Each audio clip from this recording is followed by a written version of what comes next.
All right, let's fix that. There we go. Good day, everyone. Good day. Welcome to Morning Sip with Red Melissa.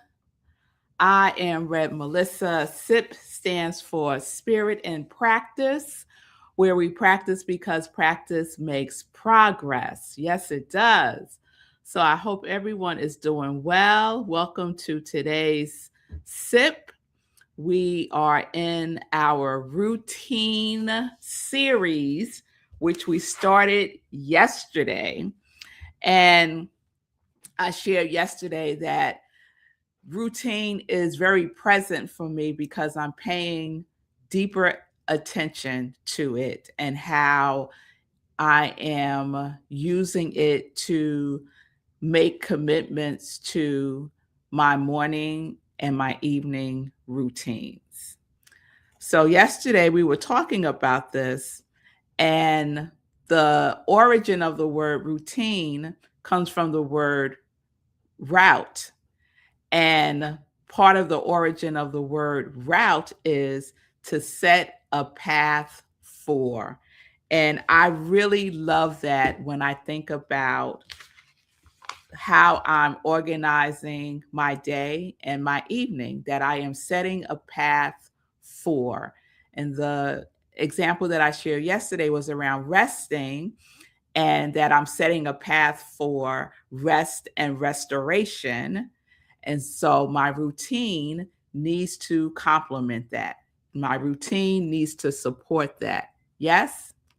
So we're going to continue. And some things came up yesterday that I just want to highlight again. So, one of the things that Linda shared that I loved was that part of her process of her routine includes discernment, it being adaptable, and having variations.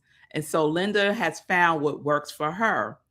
Bonnie shared that having a routine for her, what would the elements that would be important, what she is setting a path for, let's put it that way, is flexibility and adaptability. And I love that as well.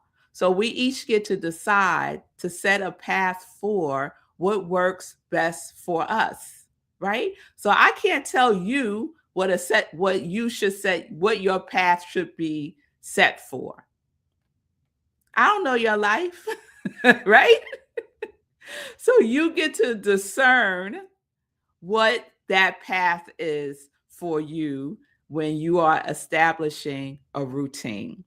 So, one of the things that came up yesterday that I said I would follow up with today, and that is the nuance, let's call it the nuance of schedules, habits, and how that relates to routine. So that's what we're going to unpack today. So I did some research, just a sip, y'all. I'm just giving you a sip.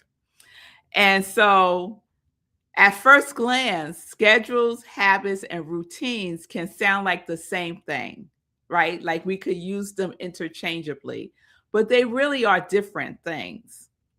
So they are actually different layers of how we organize our lives, different layers of how we organize our energy and even our consciousness.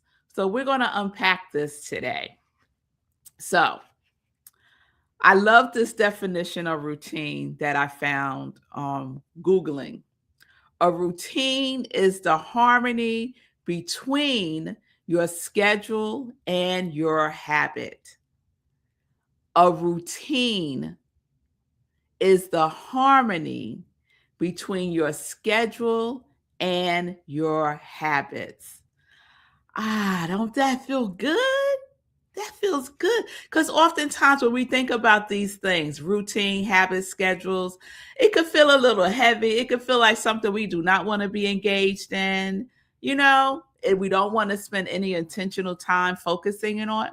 But when you think about it harmonizing, that our schedules and our habits harmonize with our routine, it feels open, right? It feels inviting. At least it does for me. So we shared yesterday, a routine is a consistent pattern, right? It is also a rhythm that we establish that we can trust. We can trust in our routine, and our routine can trust in us. So it really is establishing a way for your day to flow, right? I don't like days that feel forced or days where it feels like my day is working me and I'm not working my day. You ever have those kind of days where everything is just being thrown at you and you're like, wait a minute, this wasn't my day. Whose day is this? You ever have those kind of days? Yeah. So our routine helps us to establish a relationship that is in the flow and that is not forced. So let's look at the nuance of schedule. So, schedule is in the family of structure and even systems, right? So, many times it's not, if I love, what's his name? James Clear, I think. He wrote Atomic Habits. And he talks a lot about establishing systems, right? The way that we establish a habit is by creating systems that work for us. So, a schedule. What is a schedule when we think about it in the context of a routine? So, a schedule is something that is external. Yes? It's the container, it's the framework. You could think of it as the scaffolding of your day, right? It's what's holding up your day. So a schedule answers these questions. When will I do this? Where will I do this? And for how long will I do this? So that is the elements of a schedule. When, where, and how long. So here are some examples. I meditate. When? 7 a.m. Where? In my office. For how long? 20 minutes. Okay? So a schedule is something that is intentional and requires decision making. I make the decision that I am meditating at 7 a.m. in my office for 20 minutes. I have made that conscious decision, right? And it does require discipline and it does require effort on my part. It just doesn't happen all by itself. So I am involved in my schedule. So the strength of a schedule, I love this. A strength of a schedule creates order, clarity, and alignment. It is how we consciously design our lives instead of letting life design us. And this is why having a morning spiritual practice is so important because your spiritual practice sets the foundation. It lays out the flow of the day through you. So, our schedule is another way, another element of order, clarity, and alignment, right? So, if you want to look at the limitations of a schedule, this is what I found to be some of the limitations. If it stays only as a plan, it doesn't change your life. A schedule without embodiment is just a good idea on a calendar. So, what does that mean? That means we have to take action with our schedule. I've worked with people in my spiritual coaching business where they could plan until kingdom come. But then I say, okay, so what did you do? What did you take action in? They want to stay talking about their plans, what they planning to do. That's not an effective schedule. Your schedule is the indicator. It's kind of like the preview of the action that you are planning to take, and you take it at the scheduled time, at the appointed time. So when I say when, where, and how long, when 7 a.m. meditating, where my office, how long 20 minutes, I could put that on my schedule. Yes. I could plan to do that. Yes. But guess what? I have to actually do it. Isn't that ain't magic, y'all? That ain't magic. So this is what we get to do. So that's schedule. I hope that has provided some clarity, some nuance in how that relates to routine. But we're going to keep going now with habit, right? So I highly recommend, I just mentioned it, Atomic Habits by James Clear. So what's a habit? A habit becomes the automatic pattern, right? It's something that we do automatically at some point without even thinking about it. Like we automatically breathe. We hopefully automatically brush our teeth at least once a day. We automatically hopefully go to bed every day. So we have a lot of things biologically that we automatically do, right? So just like schedule answers questions, so does habit. And these are the questions that habit answers. What do I naturally do? What feels normal to me? What do I do without resistance? Now, it may take some time for you to get to the place where it feels natural, normal, and without resistance by practicing, because we know that practice makes progress. So when we want a habit to be formed, we know that, again, we must be engaged in it for it to become our natural state of being, something that we normally will do without fussing about it. And sometimes the not fussing about it, that might not ever come. So maybe we fuss about it less and less. I'm trying to think of a habit that I have established that I still fuss about. I can't think of one right now. So, but y'all know what I'm saying. So habits are formed through repetition, and if you can attach it to some emotional association, that's even better. So my habit, because TM, Transcendental Meditation, has become a habit for me. It's something that I naturally do. It feels normal to me, and I have no resistance to it whatsoever, right? And so the emotional association of Transcendental Meditation for me is peace and joy and just centeredness, non-judgment. That's a big one for me with TM, that there's no judgment about it whatsoever.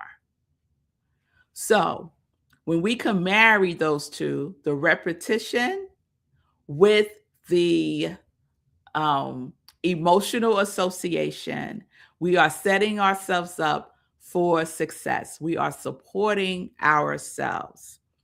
So here are some examples. And these are habits that some of us may need to shift. You wake up and automatically reach for your phone. Who has a habit of doing that? You wake up and the first thing you go for is the phone. A habit that I just mentioned, you brush your teeth without even thinking about it. Hopefully, hopefully you're brushing your teeth, right?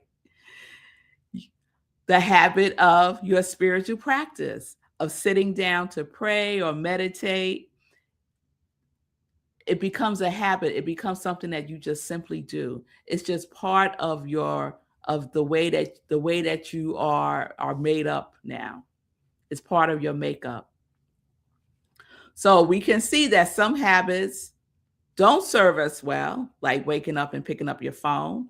Or I was I was watching the monks, the Walk for Peace monks. I love them so much.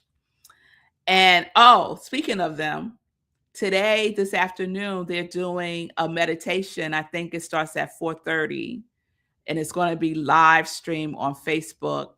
It's going to be amazing. I already know that it is. But they're doing a lot of closing ceremonies today, I think starting at 2:30. So if you've been following the monks, their Walk for Peace, love them. Check out the closing ceremonies today and the meditations.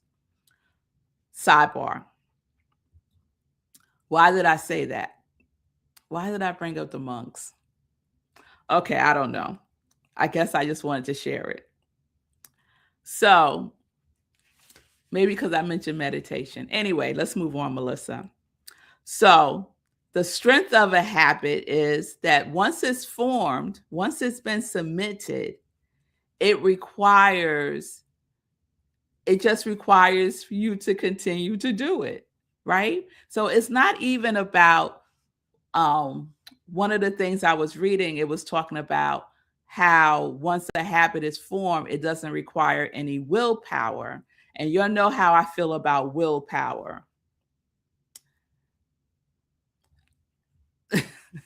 It's about willingness, not about willpower.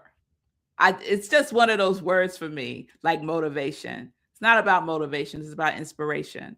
So leave will alone is what I say about willpower, and just having a willingness to show up, a willingness to repeat and be in the repetition of it until it becomes normalized in your life is all that is required.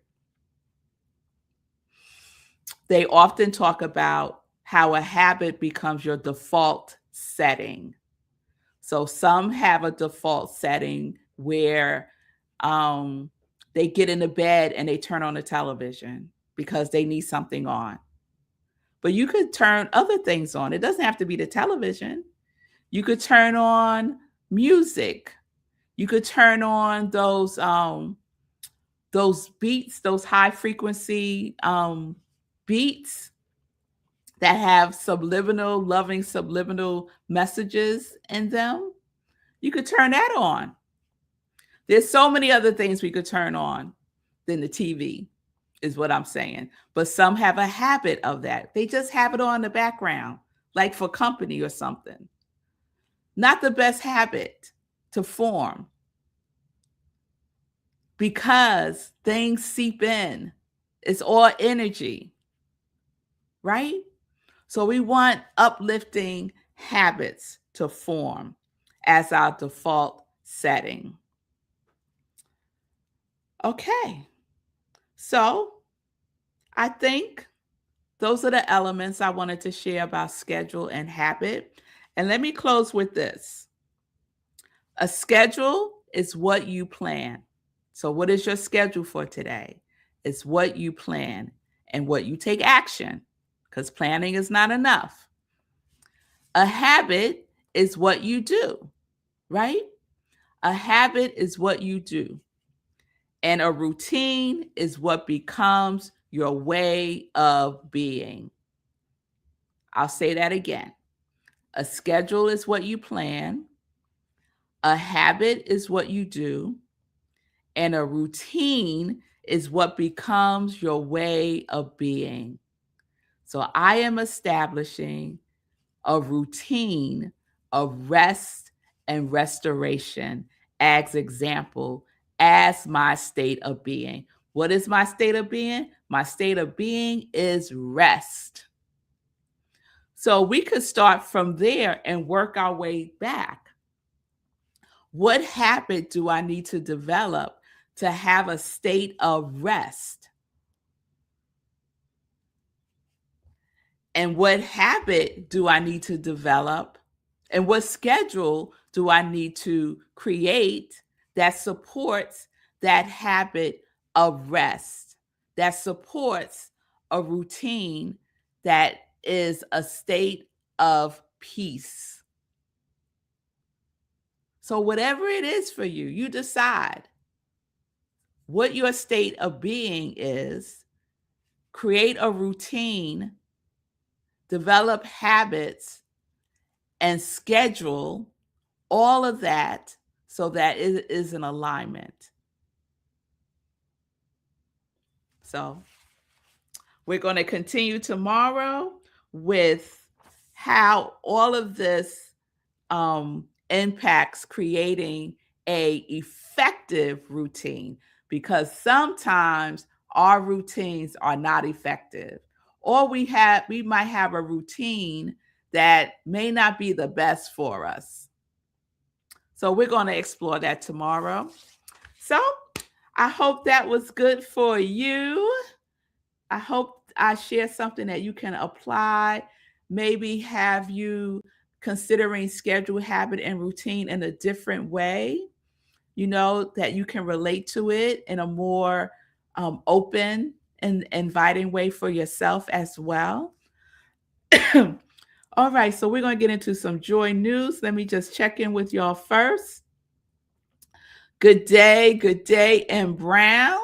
It's good to see you. Watch the replay of episode 1 yesterday. Yes, good. I hope that you enjoyed that. So we're going to continue with the routine series this week. Pamela, good day, Fee. It's good to see you. Fee said, amen, not letting life design us. That's right. That's right, Fee King. And that there is a difference between talking and doing. Yes, no brainer, right? Yes. I do my best, Fee, not to fuss. I really do. And we are in a complaint fast this month of February.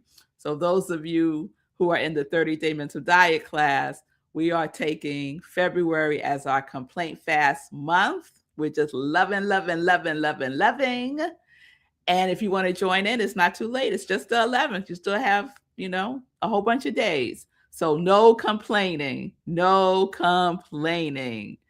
Good. And Brown, he or she does not grab that phone upon waking up. Wonderful. And that made me think about why I brought up the monks. One of the monks was sharing, because they do these talks while they're walking. They make stops and they do like a little talk, and they're wonderful. If you haven't seen them, go to their social media, Walk for Peace. So one of them was talking about our phones, and he was referring to the phone as our lovers. And it was so cute. So he was like, you need to put your lover in another room. And he said, and stop taking your lover with you in the bathroom. He was really cute. So I agree with that monk 100%. Good stuff, Reb. I have to turn off the TV at night. It impedes my sleep. Yes, turn off the TV. Yes, and Brown, let's do that. Turn it off. Turn off all those devices. They say at least 2 hours before bedtime, just to give your system time to decompress. Yes? All right. So I'm going to leave it right there. I'll share some joy news tomorrow for the weekend.